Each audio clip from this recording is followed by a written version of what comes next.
Hi, it's Angela from North Carolina. Welcome to Movie Monday. Today I'm celebrating the life of Tony Bennett. We lost Tony on Friday at 96. He was just 2 weeks away from his 97th birthday, and he really holds a special place in my heart. In 1962, I can remember sitting on my grandparents' couch listening to the new album, The Best Is Yet to Come, and we heard I Left My Heart in San Francisco, and we were listening on my granddaddy's 6 foot long hi-fi set. Tony was really my guy. He was born to Italian parents. His dad was an immigrant. He was born in 1926, and his dad died in 36 when he was only 10.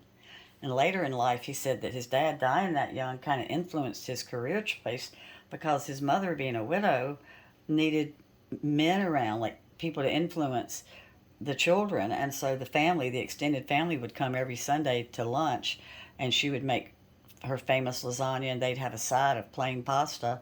And he and his brother and sister would sing and dance and entertain all the family. And he grew to just love the applause and making everybody happy. And quickly they realized how talented he was. But the family was very, very impoverished, and they went hungry a lot.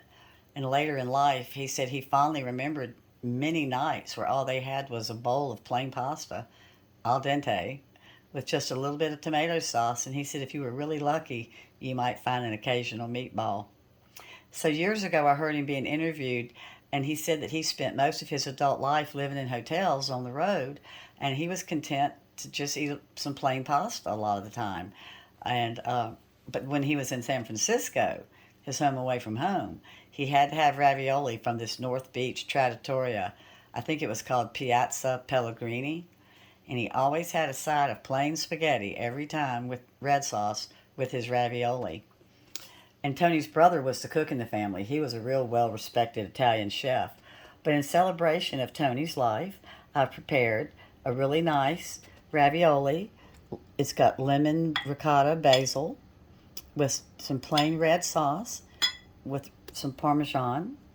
And over here, I've got Tony's plain spaghetti with cheese sauce. Well, cheese with tomato, plain tomato sauce. I've got a garlic knot, a little dessert, and just as I thought Tony might like, I've got a bottle of Rothschild Bordeaux. But Tony had a lot of fun later in life. He appeared as himself in the film 1999's Analyze This. He was in the movie The Scout from 1994, and he was in Bruce Almighty, and he always played himself. But so many generations grew to love his music over the years, from MTV Unplugged. He just kind of kept rediscovering himself. And his last album was with Lady Gaga in 2021 when he was 95. Isn't that something? And they even wrote a book called Playlist, Italian Playlist to Cook By. But do you know, I heard him once remark that his children were his proudest achievement. And I thought, what a fine thing to say. Isn't that something? And I also heard him brag about his third wife, Susan Crowe, that she was the best cook.